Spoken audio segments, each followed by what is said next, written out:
বাঘমুন্ডিতে ভয়াবহ ঝোড়ো হাওয়ার কারণে রাজ্য সড়কের উপর ভেঙে পড়ে একটি বড় গাছ ও বিদ্যুতের খুঁটি। হঠাৎ এই বিপর্যয় বন্ধ হয়ে যায় রাস্তার দুই পাশের যান চলাচল। ঘটনাস্থলে দীর্ঘক্ষণ আটকে থাকে বহু গাড়ি।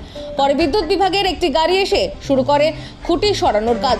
স্থানীয় বাসিন্দারাও হাতে কুড়াল করাত নিয়ে গাছ কাটতে শুরু করেন। গাছটি পড়ে যায় একটি টোটোর ওপর। টোটোটির ব্যাপক ক্ষতি হলেও কোনো প্রাণহানির খবর নেই।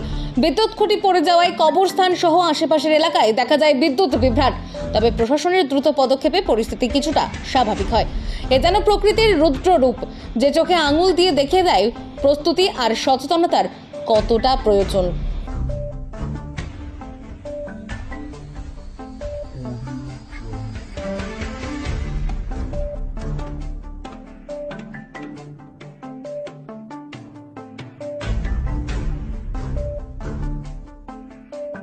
কি ঘটনা কি হয়েছে?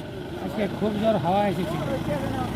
হাওয়ার মধ্যে মানে এত জোর হাওয়া যে পোল একটা ছিল এখানে আমাদের কবরস্থানের কাছে, সে পোলটা ভেঙে পড়ে গেল আর তারও ছিটে গেছে।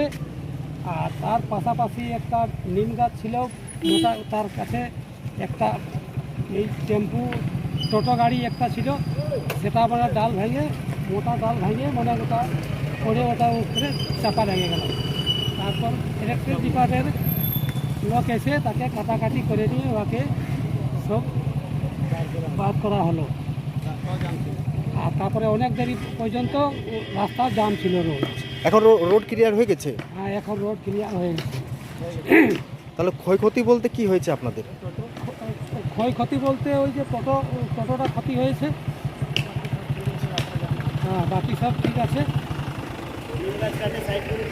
হ্যাঁ, আর নিম গাছ যে ছিল তাকে কাটাকাটি করে সব সাইড করে দিয়েছে।